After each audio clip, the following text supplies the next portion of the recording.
we go live and recording.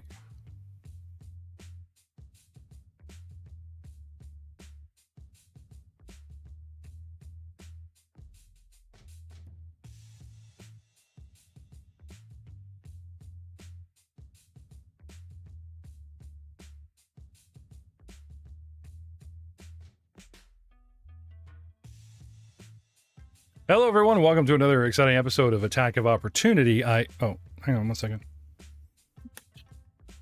Hello. Yeah. Well, I thought I'd start the show cold, but you're not here. You can't come. Okay. No problem. No problem. I was looking at this website today. I'm a DragonLance fan. Like, you guys have seen the interview about me, like episode 0, how I went on about DragonLance. I found this DragonLance Saga edition, or sorry, Saga website today on YouTube. And there we go. Welcome to the World DragonLance Saga, yada, yada, yada, type of thing. I'm sensing a guy in his mid-40s. I mean, he's got to be an 80s kid. Well, let's hit up a video real fast, and I'll make a really fast phone call, and maybe we can rope ourselves a fresh fish.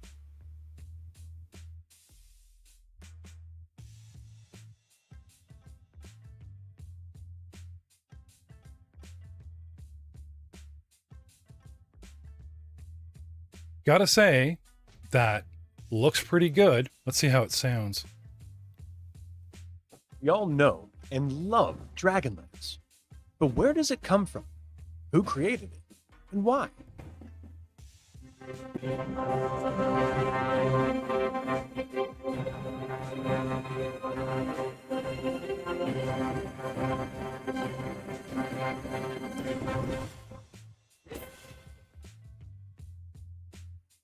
Welcome to another DragonLance Saga episode. My name is Adam, and I'm going to attempt... I got his name. All right. So, using the magic of the internet and probably some screw ups, I've probably even posted this not as a tag of opportunity, but what's supposed to be here. Because if you're tuning in tonight live, you're expecting Pathfinder 2nd Edition Abomination Vault's Monster Interrupted, aren't you? This show is never usually broadcast, and it's never usually broadcast live on any kind of schedule. But as fate would have it, I'm going to just pull something that I've never pulled. Contact vet, email, get back to, and be lucky enough to pull a guest out of thin air just like that. Please welcome to the show Adam of the DragonLance Saga YouTube channel. Adam, thank you so much for being on the show today. It's a pleasure. Quick turnaround on that too. That was great. Ignore the gentleman with ski masks that have your family hostage, and we'll just, we'll try to make this as quick and painless as possible. So if you're watching this live, apology for any technical confusion that we just decided to have a little fun there. I met this gentleman half an hour ago, and I wanted my reaction to a fellow DragonLance fan to be legit, to be so raw, so real. I actually recorded him coming into my call, myself ranting like crazy, introducing myself, and failing to scare him off, which unfortunately for him, now he's stuck doing the actual interview. And we're going to release this as bonus content for our patrons and possibly Adams. We haven't discussed that yet.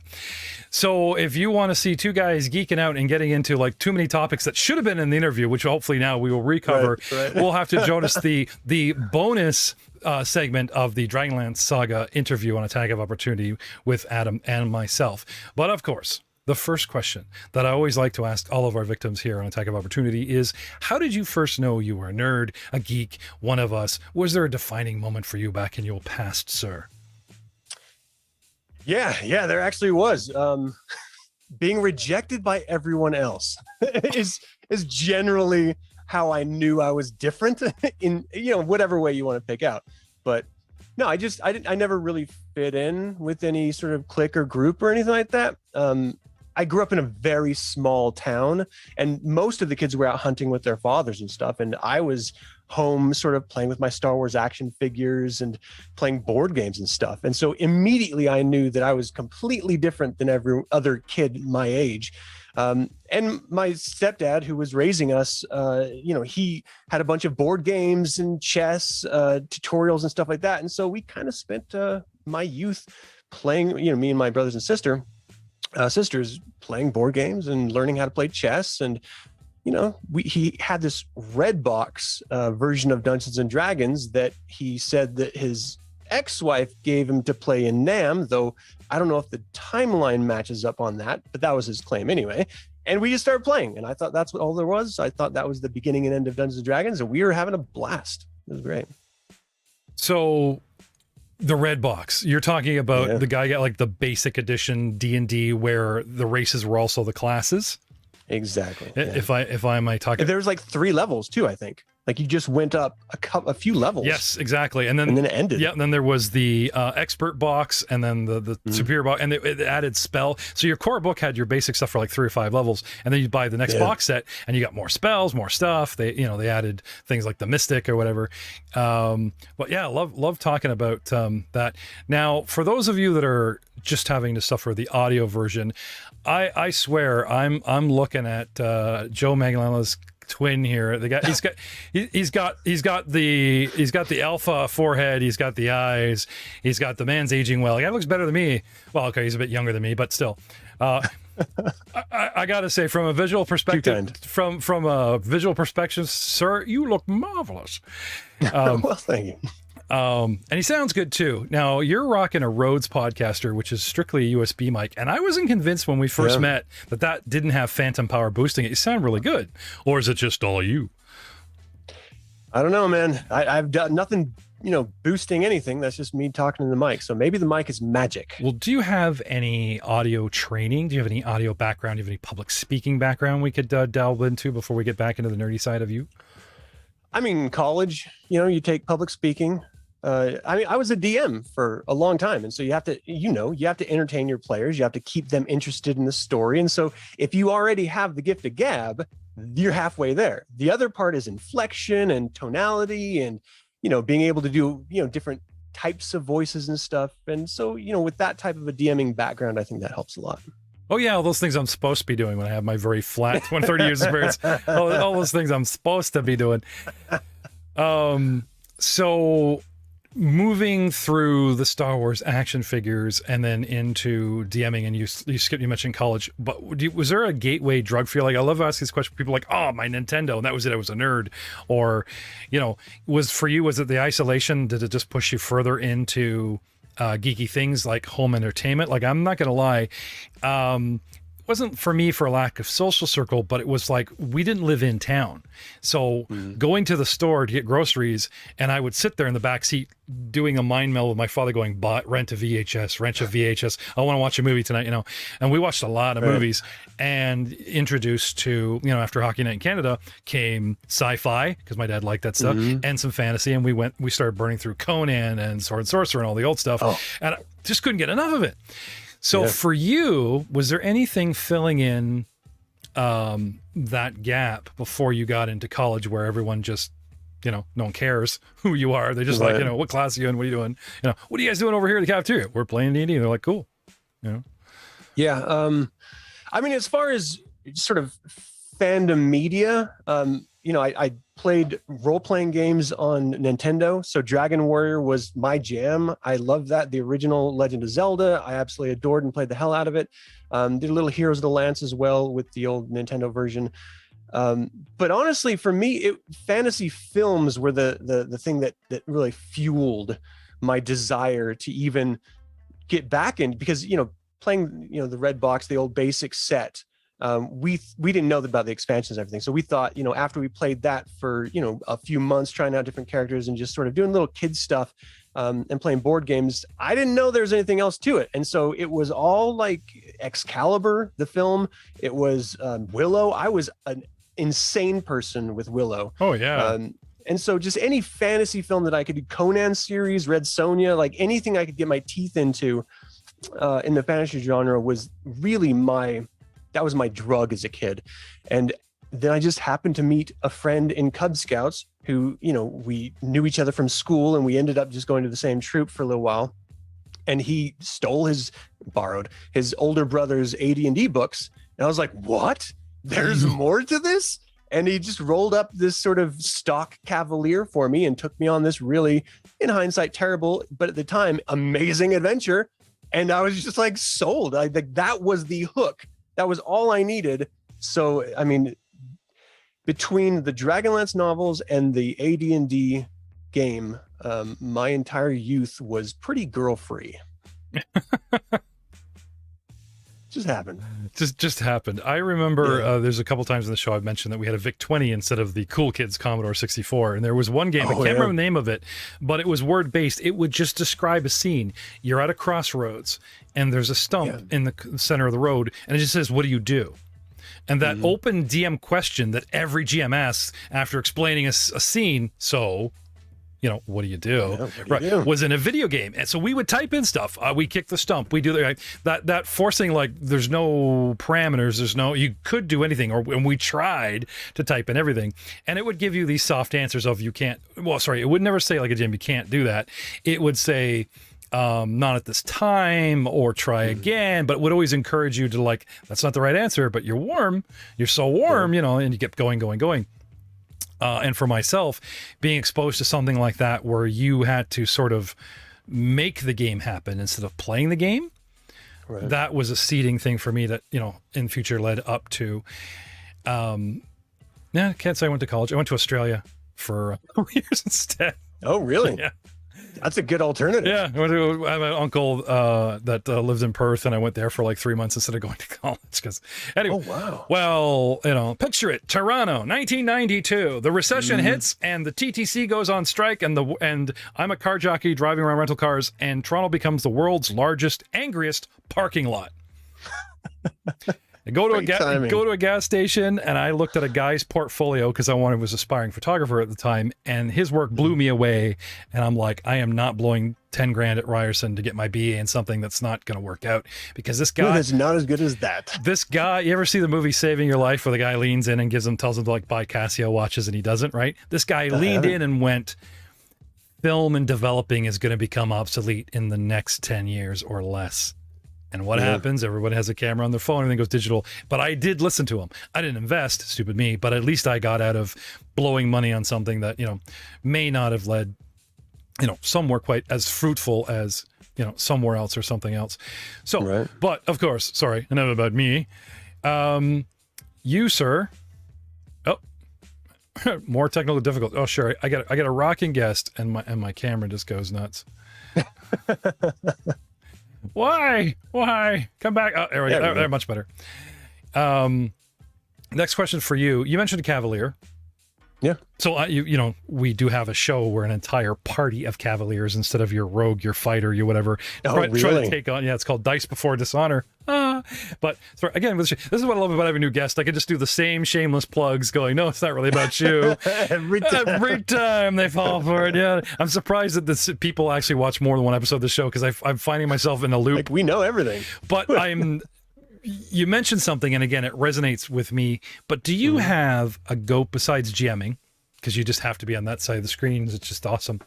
Do you have a go-to race, class, trope, or something that later in the years went by, people remember or asked you to do, or for you personally was just your sauce going, yeah, playing this again?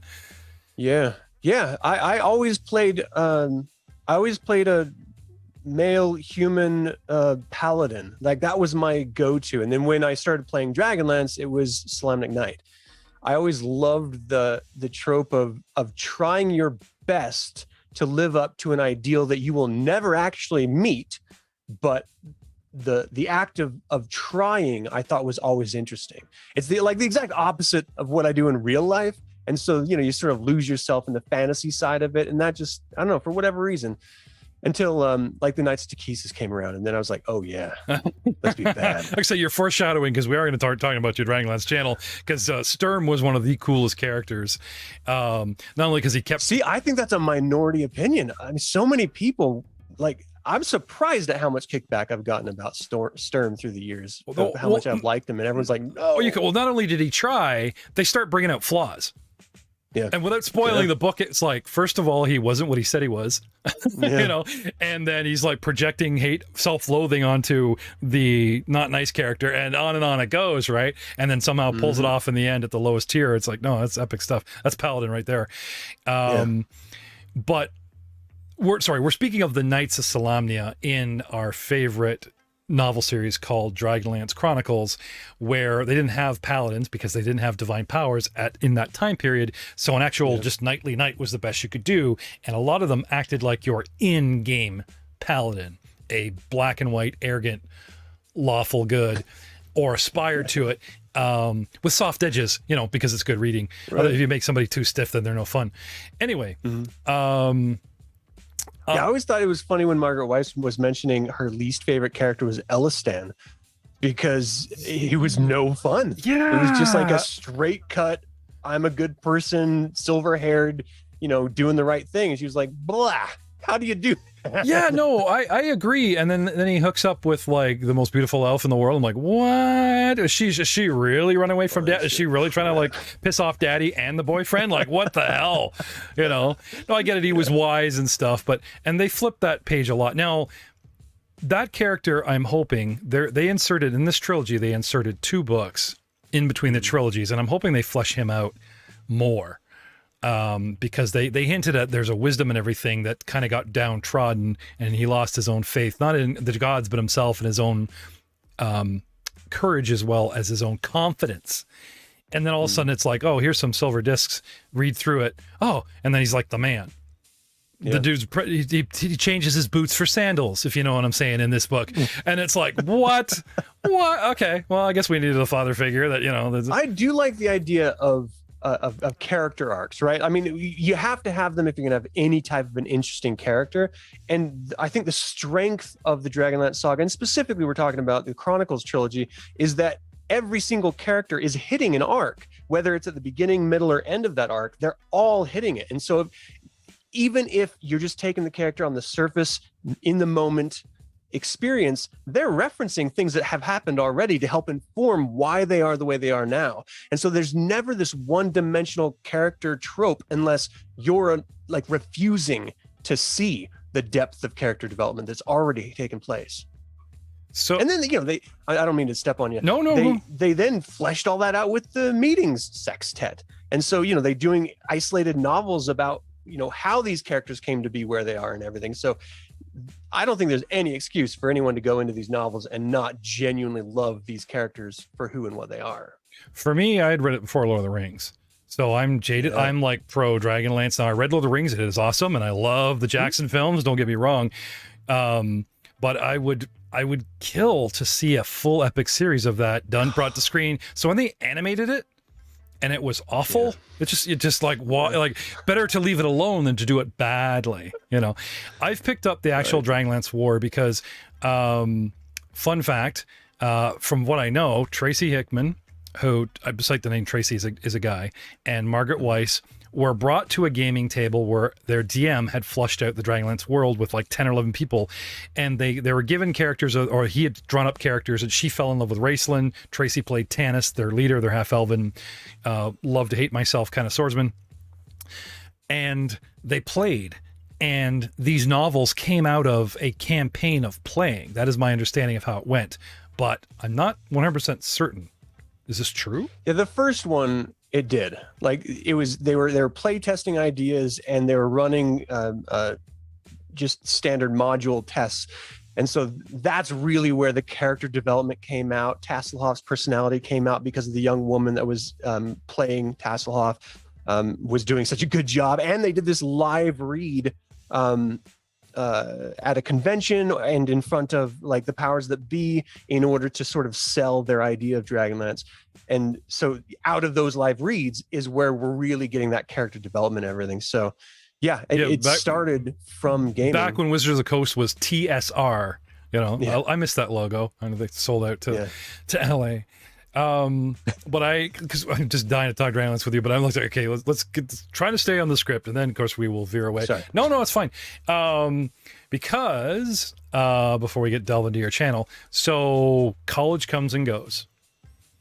Well, it was the military first so that I could afford college. Oh, sorry. Military, then college. Yeah. I don't want to gloss over that because that was a hugely impactful part of my life. Okay. That informed everything.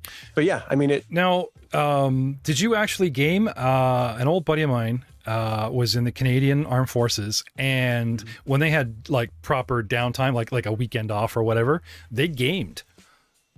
like they had dice and the whole bit. It's just, I would just love to see like military sitting around going, you know, like these big Navy SEAL guys or whatever, just sitting around going, well, what do you mean I don't crit? You know, you said 18 to 20. Well, you got to confirm your crit. Well, that's a confirmed crit, sir. You know, like no. But I'd actually played with him and some of his military buddies, and they're just, you know, regular people until you make the mistake of walking up behind them out of the kitchen. Never make that mistake again, because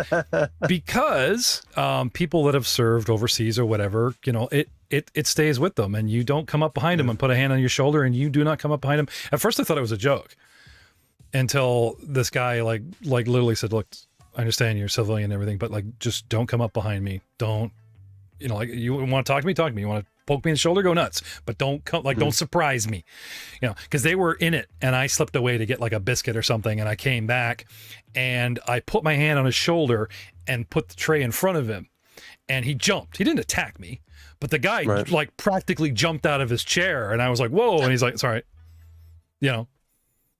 Yeah. And I didn't make a joke of it. I didn't go like, stand down, shoulder, that'd be rude. These guys, you know, fought in blood for us, Canadian and American troops. I was embarrassed because I realized that I'd done something wrong to a professional that protects, you know, North and South America. And anyway, he explained it, right? And then we got back to gaming. Right. Yeah, I definitely think mileage varies. It depends on the individual and their life experience that they had during their service, wherever that may be.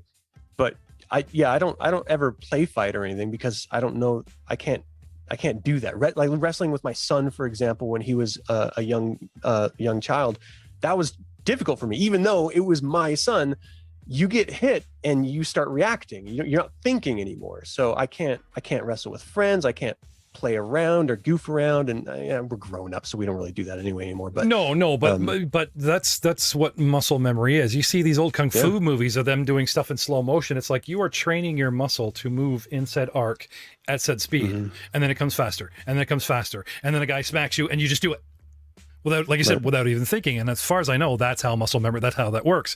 So that like if you're put in a situation, no, I totally. Anyway, sorry. That kind of was a lopsided way. I'm trying to say that I respect both Canadian and American military and what they do.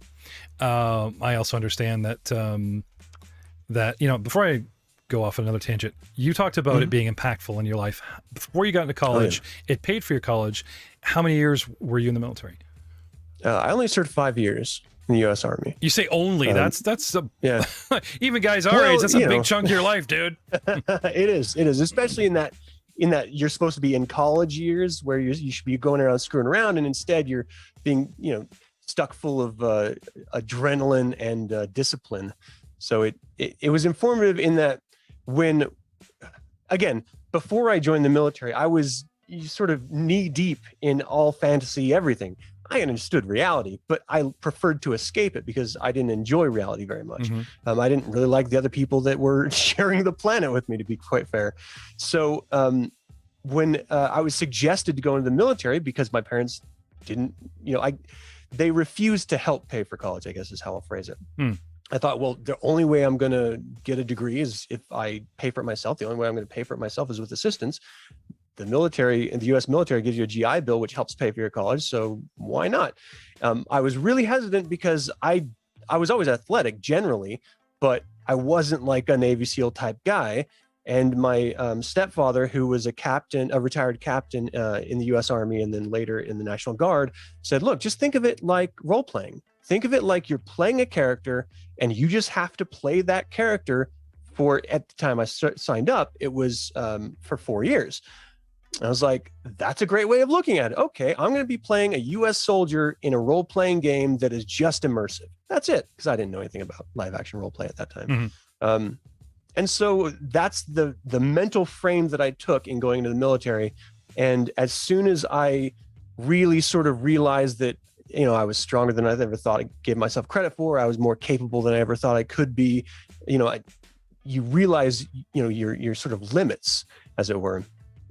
That changed everything. And it was all because of the frame of role-playing, which it sounds really goofy and stupid when I say it out loud, but it was hugely impactful. How old were you during this 5-year stint? I was 19. I was 19. So 19 and 24. Yeah. So you come out of the military at 24, and then you go to college. Right. And you were in college for how long? It's a 4-year degree. I did some of it in college, so it was 3 years. I mean, in the military, so it was 3 years. And you got back into GMing then. Yeah. Right. Yeah. Over DragonLance too. It was over DragonLance forums because I was gaming with friends before I went in, and then after I got back, they all sort of moved over to World of Darkness games. And so, I sort of dived in a little bit there, but I always wanted to go back to DragonLance. And DragonLance Nexus had a forum at that time where I met now a really good old friend in, and it was during the War of Souls trilogy era. And we just started playing DragonLance with 3rd edition. Right. So awesome. Now the big question, what made you going from enjoying and loving this hobby to deciding that you're actually going to start creating content?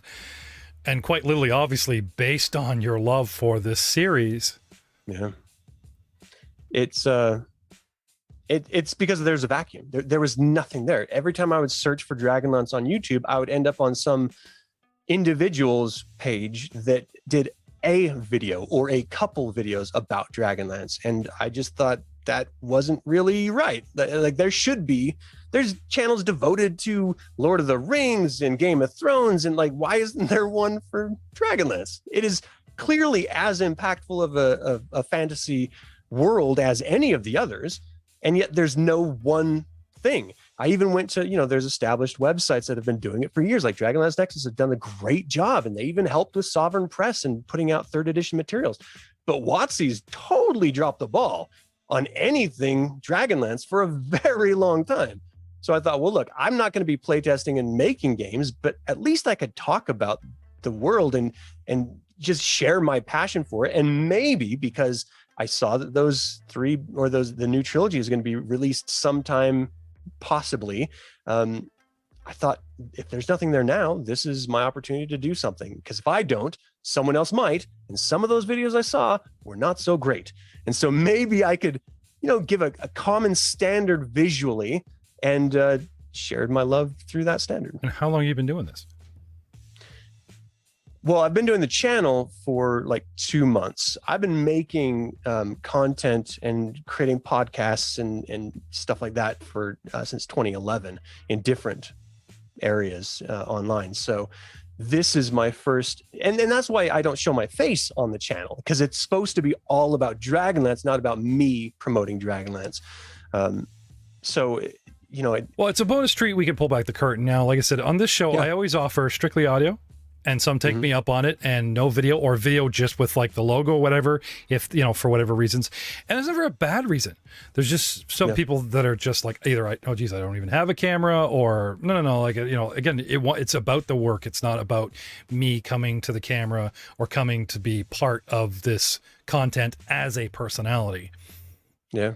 I often refer to myself as a game show host, sort of DM, as opposed to being an actual good DM.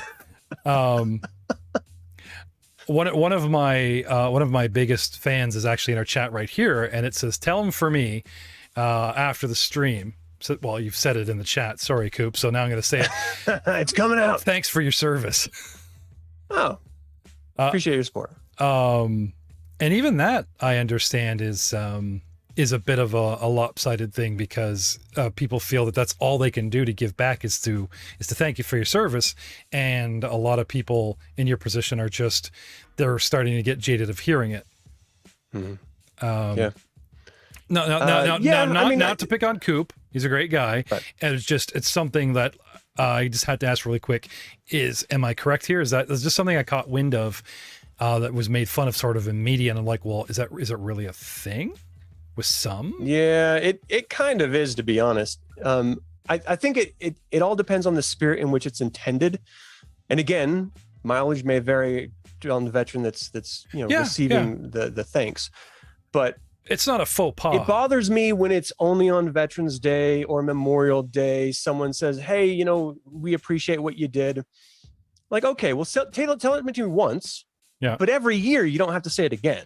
Like, I know that you appreciate it, or at least you say you appreciate it, because Yeah. You told me last year. It's not faux pas. I mean, it's not as bad Yeah, as... but if it's like some random person or someone who's never expressed it before, and maybe they're just not in the headspace to understand what it means, or maybe they just didn't appreciate it until the moment that they say it, well, then it, again, spirit in which it's intended, I really appreciate it, because the truth is that people put their lives on the line and like remove rights that their governments have given them, that everyone else that they're protecting or they're defending in some way is enjoying, they don't have anymore. And they're doing it maybe for selfish reasons like college money, but the fact is they're doing it and you're not.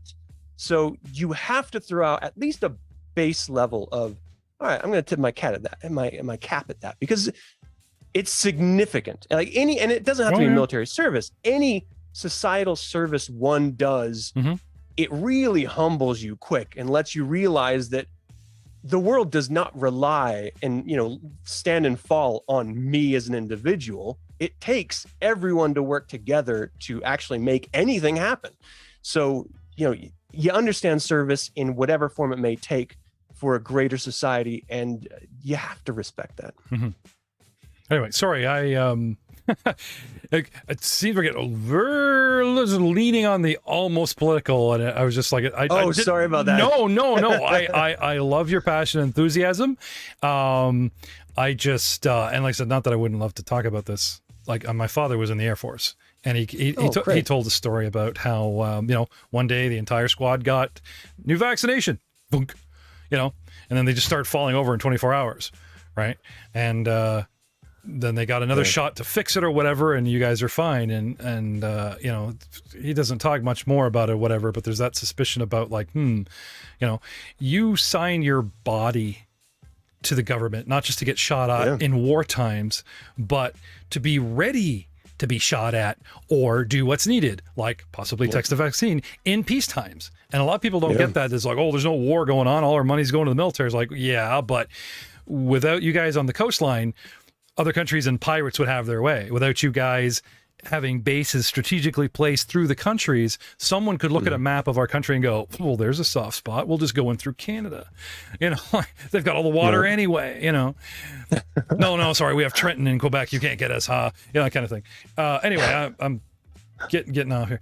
I'm hesitant to talk about this stuff because I don't believe that I'm authority. Like anyone, I have an opinion, but I like to tread softly. But the way I project my own thoughts or whatever, I usually come off pretty heavy, like I'm some kind of expert, and I am not.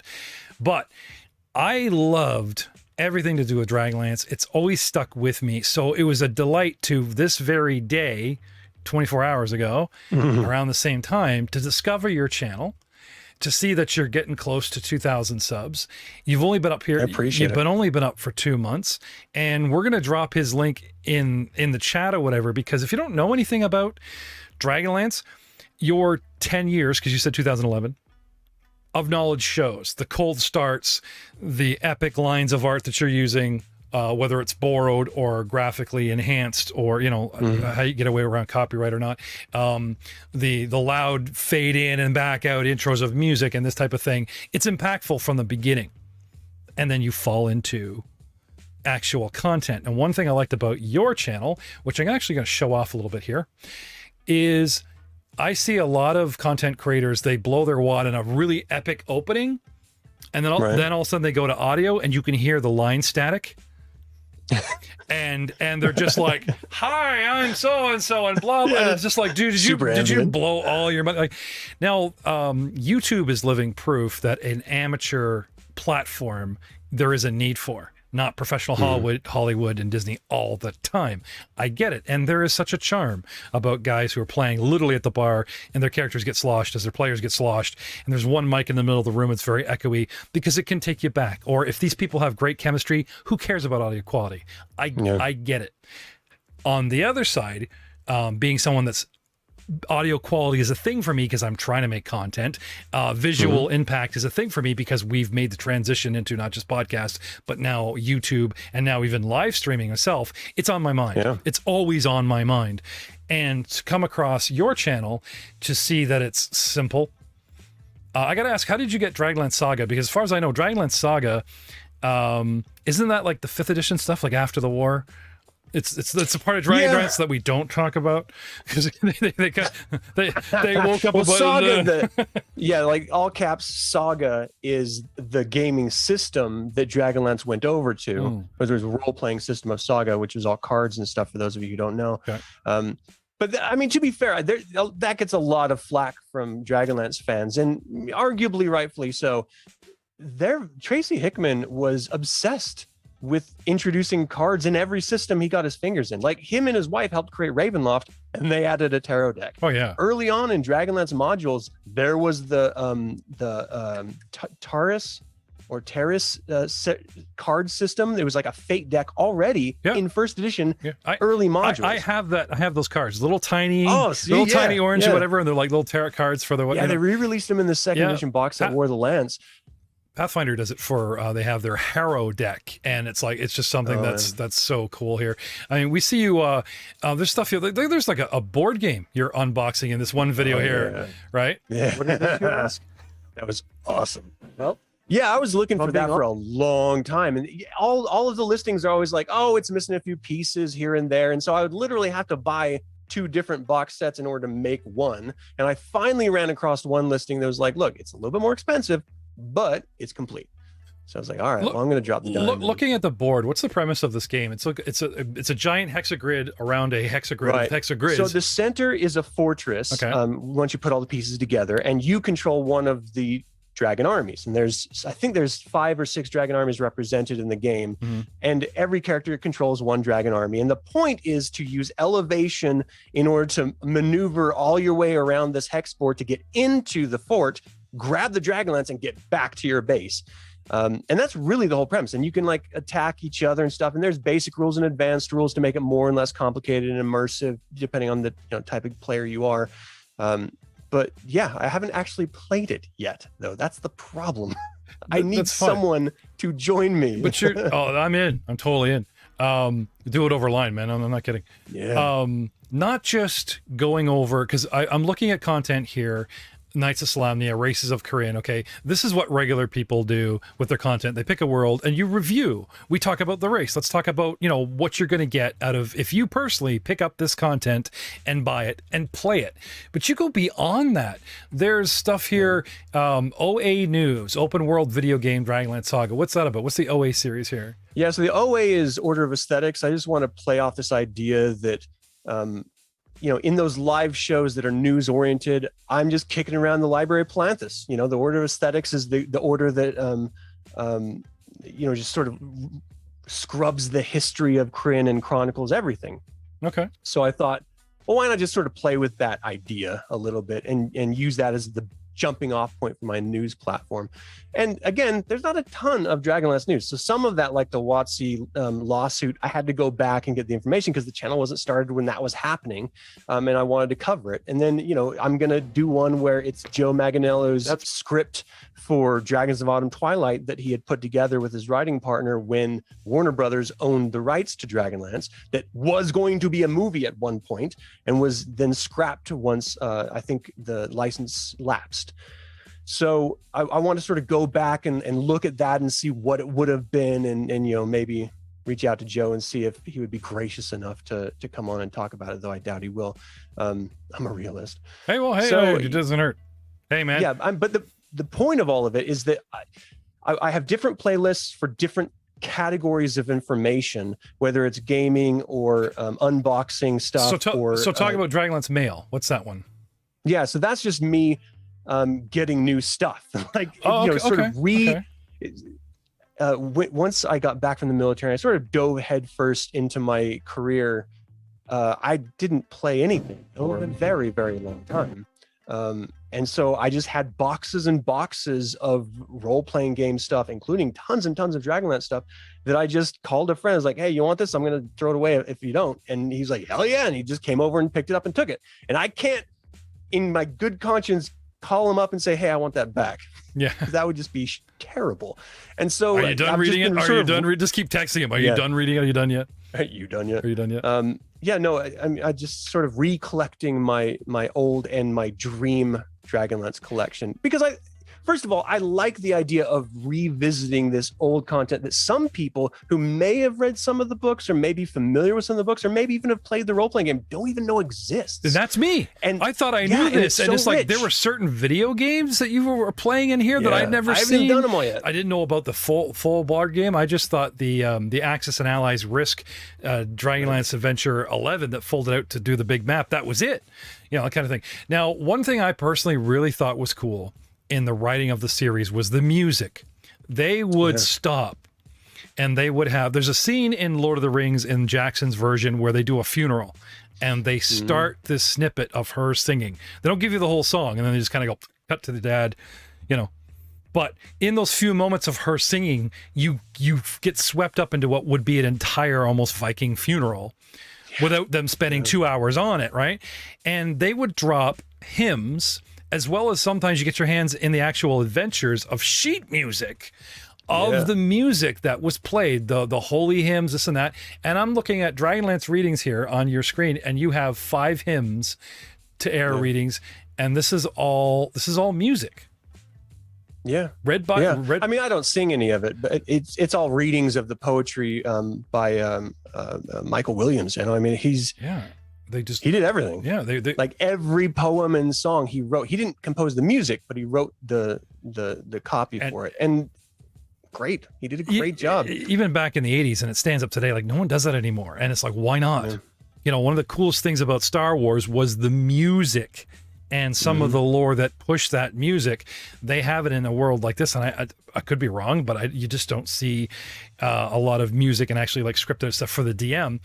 A lot of Dragonlance, especially in the source stuff for the Dungeon Master, was to entertain the Dungeon Master. It wasn't for the player. I'm not talking about stuff you go, oh, tell this and there's a secret, you could reveal it. Sometimes they would directly address the reader so that the source books were a fun read. With there's a series you have here, the annotations, where they redo the books and people have, the authors and the cast and crew have put their thoughts and this and that, you know, in there here. I'm looking at a section you've got here called Dragonlance Gaming, where the really old, painful but awesomely fun DOS games. Yes, you know, and you found these, you tracked them down, you purchased them for $5.95 on Steam or something, and like really, yeah. There's only one trilogy of them available on it's GOG.com, not Steam. Oh, okay, but you can get them as, you know, sort of domainware sites. You know, they're available because they're not supported without, you know, third-party hacks anymore. So you can't really sell them, you know, in a standard way and actually expect people to play them. So you have third-party groups like DOSBox so that you know, play these actual really great old games that video games have evolved. They're much easier now. I know people don't like to hear it, but they were unforgiving back in the day when they were, you know, when we first started playing games in the 80s. And these Dragonlance games are very unforgiving. Like, you have to know what you're doing. And if you've ever played a DOS-based game on your keyboard, you know how frustrating that can be. And so I kind of wanted to revisit that. Not only it's great content, in my personal opinion, of showcasing Dragonlance, but there's so many different types of games that I never even knew were released. I didn't know about the war game War of the Lance. I had no idea until I just one day saw it in a Wikipedia post. And then I didn't know that there was sequels to Heroes of the Lance, the Nintendo game that I played as a kid. And so now I've got those. I played the Gold Box Champions of Krynn and Death Knights of Krynn and Dark Queen of Krynn when I was a teenager. But, you know, there's still other games that I haven't even touched or played yet that is sort of in my queue of things to do. You know, well, I hope you play them live like that, and then we can sort of play them along with you. So do you talked about your other work and you want to keep it separate. Now that you've been this, because like I said, 1.7K subscribers in 2 months is impressive, and you have fleshed out quite a few playlists with different themes. How long does it take you to script and shoot and release a video, and how many do you do in a week? So when I started, I wanted to make sure I was never under the gun.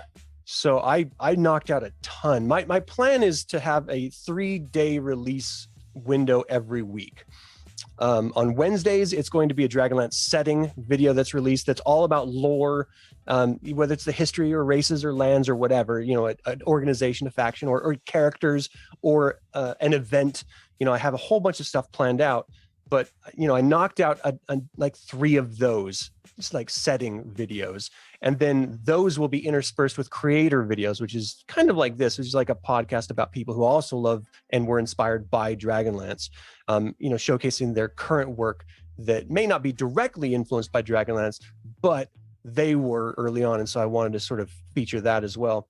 And then on Thursdays, I'm sorry, that's Tuesdays is the setting stuff. On Wednesdays, it's going to be the mail time, where it's the unboxing of some Dragonlance item. And so I was setting out and just ordering tons of stuff, knowing that I would need to have these every single week. And I don't, eventually I'm going to run out of stuff to buy. And so, I'll not have those anymore, but I've got stuff in the hopper to take the place of it. So Wednesday is mail time, and then Thursday is a reading. I've got this. I really wanted to focus because, to your point of that you mentioned earlier, this world is crazy immersive. There's not just the histories that are continually referenced, but there's epic poems and songs and recipes and just tons of information that help flesh out. I actually reached out to a guy who's a professional it's not harpsichord, but it's like a lyre or something like that Goldmoon actually plays for the Goldmoon song in the last home when we first meet her in Dragon's Vow and Twilight. So I paid this professional guy to actually play Goldmoon's song, and now I'm waiting till next month in order to reach out to someone who just perform it. I want to find an Indigenous American to do it, because that's kind of the tone I think of when I think of Goldmoon. So I want to get this sort of authentic feel of the instrument and the vocals, and then release Goldmoon's song. And I would love to do that with all of them, but the fact is it costs a lot of money to have professionals. I might know a guy. Oh, really? Well, there's a lot of north above where I live, and there's reservations, and we drive through them. And I went up there to get a deal on winter tires. My brother gave me this, and I met the mechanic's son, because he's the guy that actually served me. And while I was waiting, I got talking to this kid, and I found out he was a nerd. And of course, you give him the card, plug the podcast, whatever. He talks about gaming with his buddies and all this type of thing, right? And while I'm geeking out with Team Jacob there, right, I'm thinking, well, isn't this great? I love plugging the fact to say, oh, Adam, what do you do for a living? This is where you answer the question. What do you do for a living? Oh, I'm sorry. I thought you were going on. I was, but I was like a surprise. I'm an art director in an advertising agency. Okay. And I was like, see, all walks of life, but I didn't mean like one race and every time of vocation. I meant like everywhere I go, and you can play Spot the Gamer. And again, it's not like some kind of stereotypical because of the way they dress or whatever. I think the tells for me is the way they present themselves, the way they talk, and the underlying enthusiasm. Yeah. In a way someone interacts with you can rub off because they sit at a gaming table and they get it in with the public. And I don't know, for me, it just seems that it changes people, the way they interact. And I can pull gamers, and I'm like, it's always like, hey man, do you know your way around a T20? You want to buy one? You want to buy nothing like that, not a shade like this. So I'm talking to this guy, I get my tires, and you were talking about thank you for your service, like certain faux pas, right? Two things I called you in our communication. One thing was chum. I have a bad habit of saying, okay, chum, like okay, bud. Right? Yeah. Okay, buddy, right? Yeah. My wife hates it, right? Another thing I do is in the professional sector with all of my like coworkers or whatever, someone tells you something, all right, and you're like, okay, chief. Like, yes, sir. Yeah. Okay, like, okay, captain, right? Mm-hmm. So this guy comes out, he gives me the bill, and I said, what do I owe you, chief?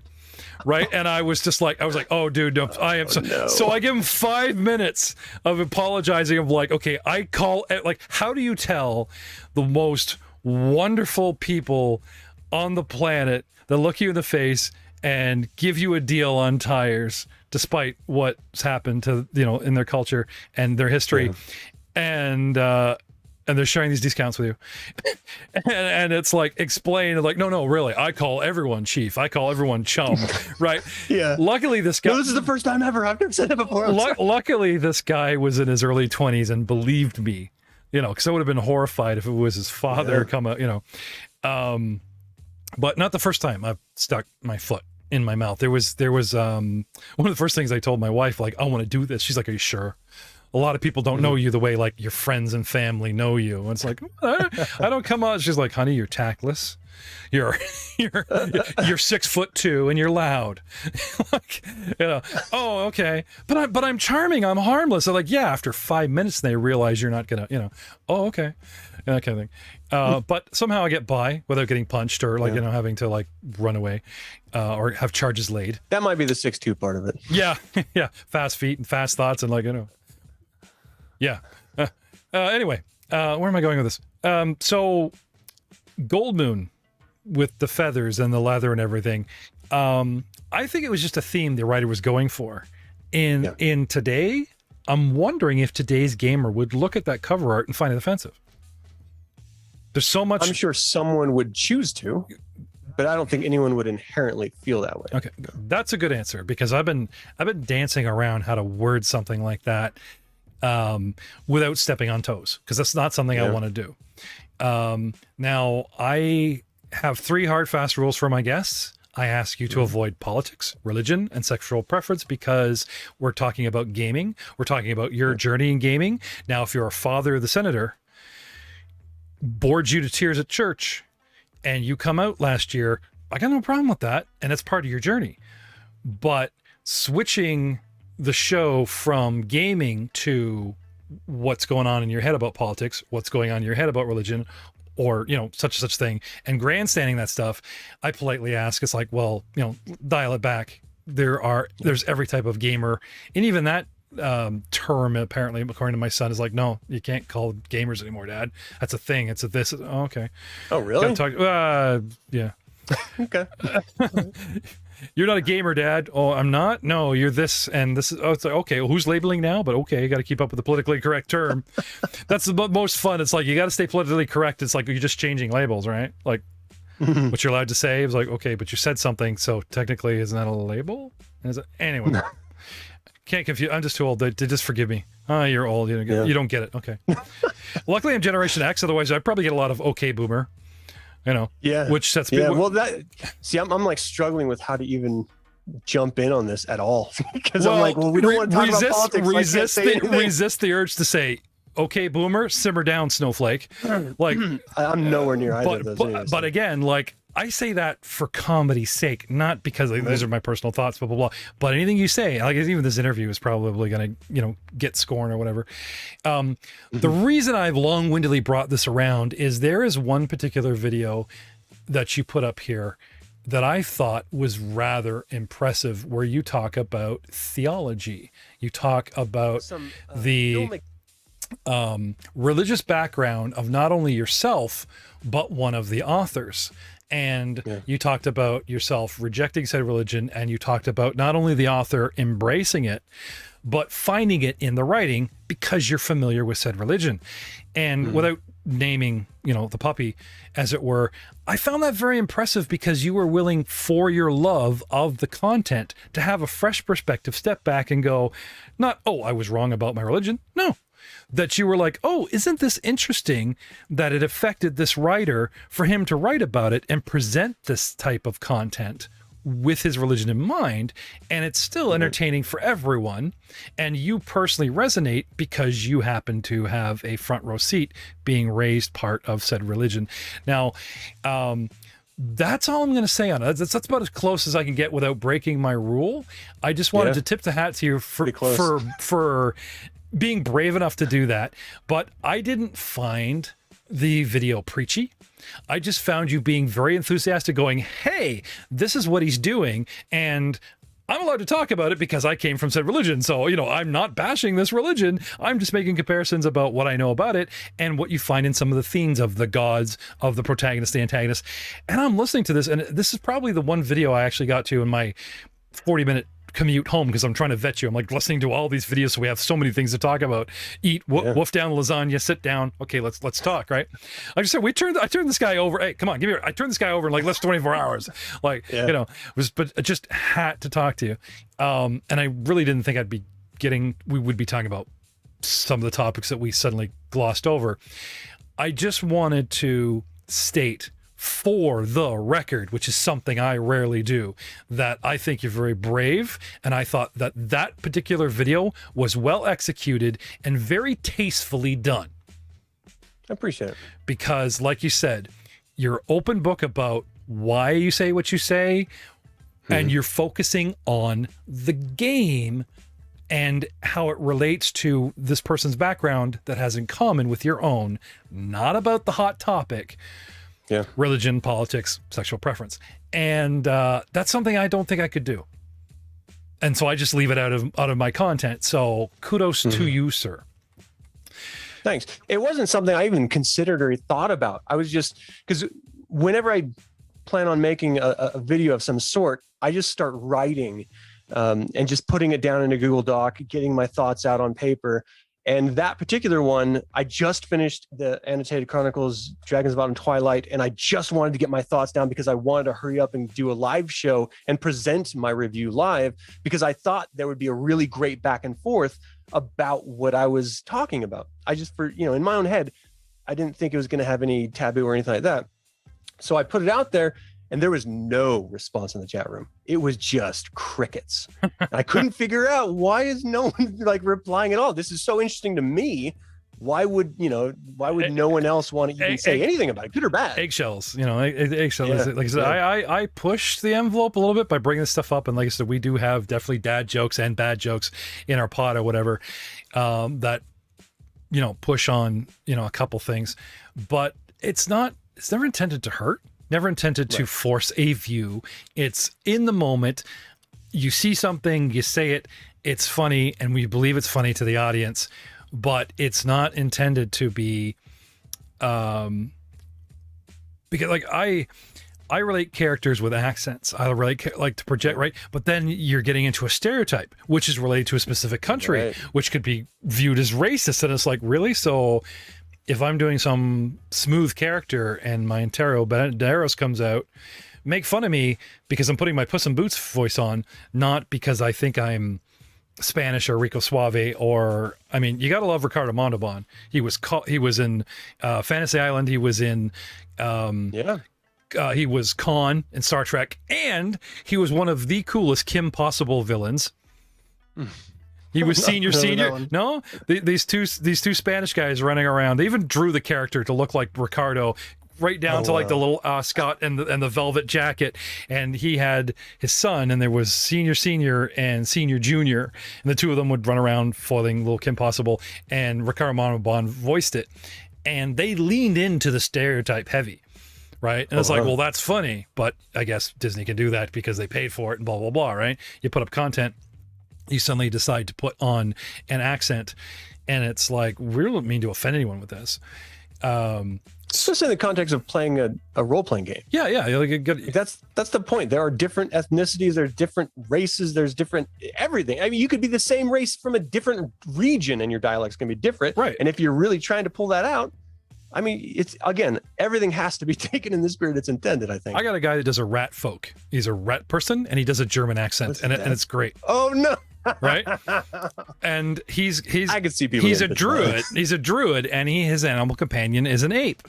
And he's like, my name is Dieter. This is Sprockets. Would you like to pet my monkey?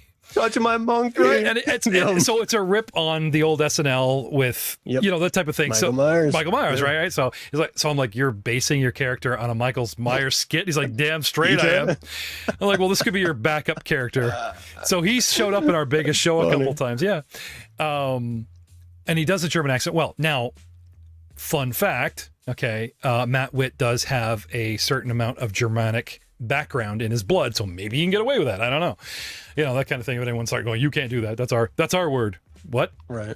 That's an accent, dude, and it's a really badly done one. But I always thought about was weird about Germany is that, first of all, I was stationed there for 3 years. I love the people, I love the country, but they refer to themselves as Deutschland, and everyone else in the world refers to them as Germany. Well, isn't Deutschland, does that mean Germany in German, like their own language?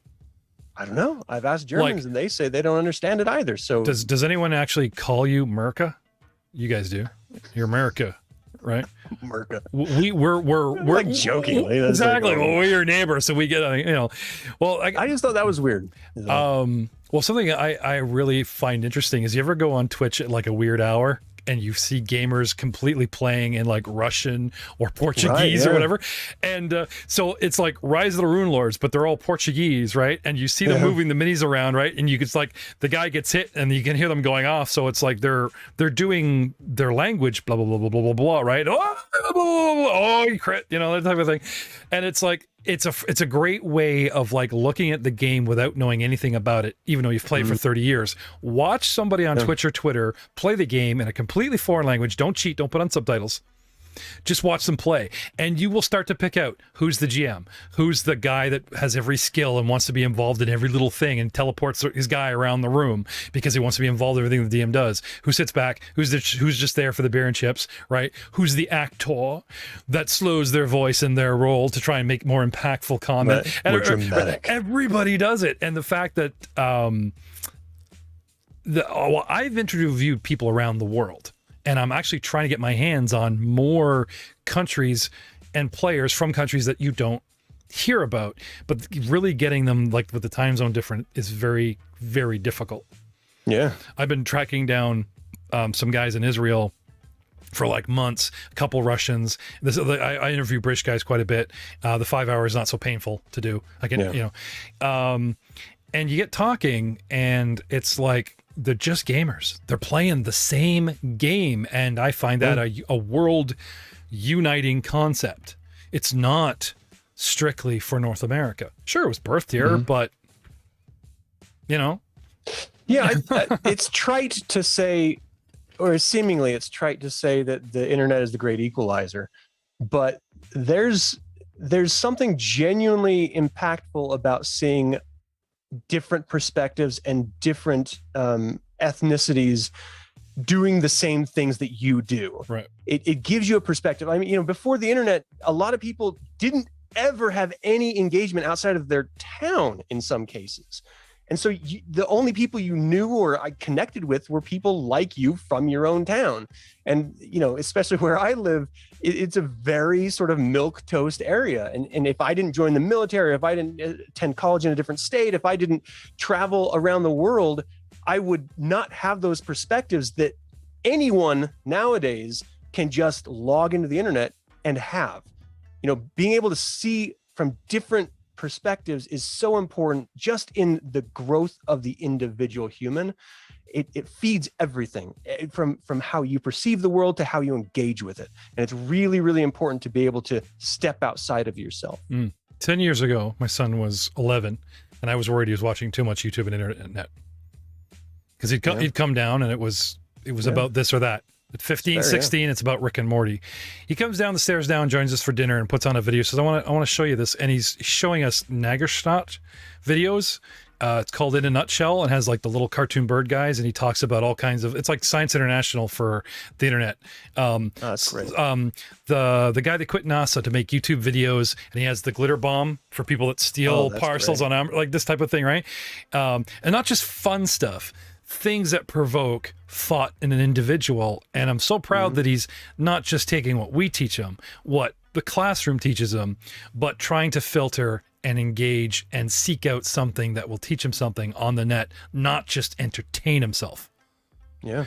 And now he's 21 and has started his own Star Wars Saga GM game with his friends. I'm so proud. I'm so proud. See, mine is 20 and he's gaming too. Oh, awesome. What was your son play? Really great. What was your son play? He plays 5e, D&D. I'm sorry. We have to cut the interview short. I can't. No, sorry. That's it.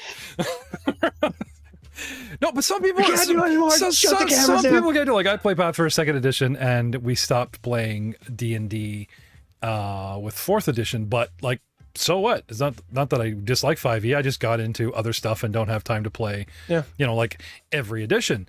But I can't. I just don't have as much time to play as I'd like. I mean, that's my big problem is. Well, see, I made it both. Like my content is really just an excuse to DM and play. honestly. It's like some of our friends and family are like, hey, can't we just play? And I'm like, no, I've evolved a bond that, like, if you want to play with me, a mic and a camera, let's go. You know, I need content. It's got to go up there. It's got to go up there. You get this itch. You just get this love of just creating stuff and evolving it. You know, I would like to talk about where you would like to take your channel, or perhaps what is next for you with said channel, sir. Honestly, it's sort of on it's an experiment, I guess you could say. It's an experiment for me to stretch my writing legs, because I've never seen myself as a writer. I've always seen myself as an artist, design, you know, not traditional fine arts. And so it's a way for me to stretch my writing legs and keep honing my performance legs a little bit with the reading side of it. Learn a little bit more about the production side of it, because again, I never really got into video production in any form until relatively recently. And so it's just a way of testing my, different skills that I've developed throughout the years. I don't have any grand goal or scheme. My purpose was to share my passion for something that I really genuinely love and has been a part of my life since I was a little kid. And because no one else was doing it, I wanted to sort of, step in and do that. If tomorrow someone shows up and they're doing things better than me and they're putting out videos about Kryn that just blow what I do away, I mean, I have a life that I could return to. I don't want to compete with people. It's not, this is not to, I'm the only person that can talk about this type of frame. I just want it out there. And if someone else is doing it better, then I'll listen and watch theirs. And I'll just stop doing it. So this is really just me filling a gap. And once that gap is filled elsewhere, then I'll just sort of bow out and sort of do my own thing. But I don't see anyone doing that. I foresee it being a continuous gap, because again, WotC is ignoring a huge fandom for I don't know what reason. And until they stop. WotC, like Wizards of the Coast. Okay, sorry. When you first said that, I was like WotC, like Yahtzee and ignoring him again. Oh yeah. What? No. Wizards of the Coast is completely ignoring this fandom for no reason at all. There has recently surfaced some lawyer stuff. Like there was some surfaced in social media about the Hickman and Weiss being at the table about something gone wrong on paper, and everyone's trying to get their just due. Out of it, and that kind of, well, I guess it's recent. I don't know what their excuse is for like the last 12 years, but like that kind of thing, can really kill an entire, segment or project, with them. That's just a guess why they haven't shot in the dark, but I wonder. I think you're exactly right. Yeah, but that's been resolved now. Yeah, so as well as like, well, that'll came up. Like, sure, it was probably in the works for years, but like, what have you been doing in the meantime? One of the coolest things I'd ever done was when I had a personal Twitter account, I found Margaret Weiss, and she had her direct messages open. A lot of people closed them. Yeah. So I just got in there and just, I stared at my phone, writing and deleting for like 2 hours. And finally, I just simply said, hey, big fan, this age, read your books before Lord of the Rings. Yours are better. Really wanted to say hello and, love your work. And she got back to me going, oh, thank you so much. And I ran around telling everyone on the planet, dude, calm down, Jeff, use your words. A writer I idolize messaged me back right here. Right. See it? And like, like the guy at the convenience store goes, well, okay, are you going to buy that or what? Like, that's how bad it got, at one point in my career. I've been talking to Adam of the DragonLance Saga YouTube page. What you're doing, I think, is great. We want to see more of it. I'd like to see more of it because, like you said, no one's doing it. There was a brief stint 3 years ago. I tried to sell the guys on doing the DragonLance War. I tried to sell the guys on going, hey, you play Spelljammer? Did you know if you go right to the edge of Kryn space, there's an entire elven fleet sitting there keeping everybody else out so that Sylvanity and everything is all pristine? Wouldn't it be cool if, you know what, I'm not going to say anymore because someone's going to steal my cool idea. Yeah, you stop. There is mention, though, that the King of Sylvanas, when the Green Dragons came down and attacked, he is in contact with the fleet. And he said, send help. We're getting overwhelmed. Really? And you know what they said? Sorry, Prime Directive, we can't interfere. What? Yep. And that was I've never heard of this. Well, it's canon that the Spelljammer is linked with Kryn because they have Kryn-based Forgotten Realm space called Tyrell space. You know, so everyone would say, well, why isn't the Imperial fleet, like the Federation, out there coming and helping? Why couldn't they? So they kind of wrote in. There's like a little footnote of it going. They said, we're protecting the sphere, not one country, even though technically we are elves and you are of elven interest. But work it out, right?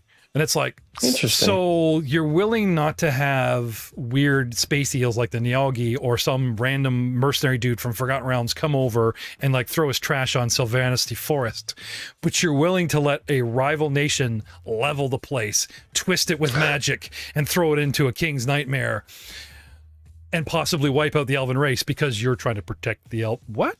Yeah.